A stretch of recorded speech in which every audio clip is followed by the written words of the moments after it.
Hi hello welcome to my channel. ఈరోజు మనం కడాయి పన్నీర్ ఎలా చేయాలో చూద్దాం.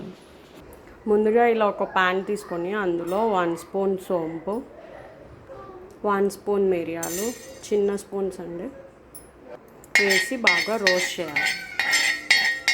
ఇప్పుడు ఒక మిక్సీ తీసుకొని అందులో మనం రోస్ట్ చేసిన మిరియాలు, సోంపు, 1/2 స్పూన్ గరం మసాలా, 1/2 స్పూన్ ధనియాల పొడి, 1 స్పూన్ కారం, 1 స్పూన్ ఉప్పు, చిటికెడు పసుపు వేసి మెత్తగా గ్రైండ్ చేయాలి.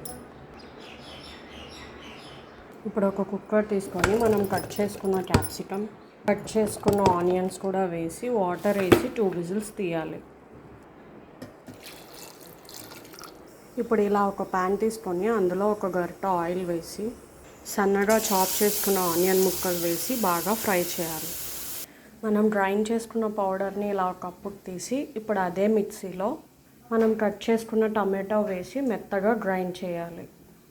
ఇప్పుడు ఈ పేస్ట్ని ఆనియన్స్ ఫ్రై అయ్యాక ఇందులో వేయాలి.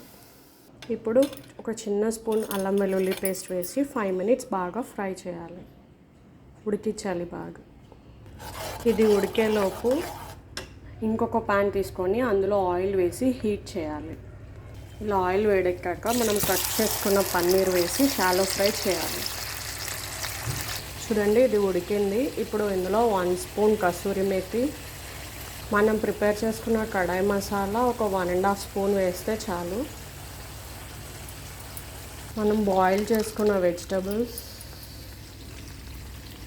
షాలో ఫ్రై చేసిన పన్నీర్ అన్నీ వేసి ఒక 2 మినిట్స్ బాగా ఉడికించాలి. ఇది బాగా ఉడికాక 2 స్పూన్స్ ఫ్రెష్ క్రీమ్ కానీ లేకపోతే మీగడని పేస్ట్ చేసి, అది నేను మీగడ వేస్తున్నానండి పేస్ట్ చేసి,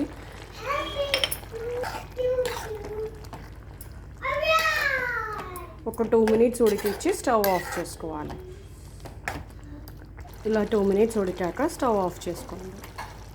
అంతే, tasty tasty kadai paneer ready. Thank you for watching. Please subscribe to my channel.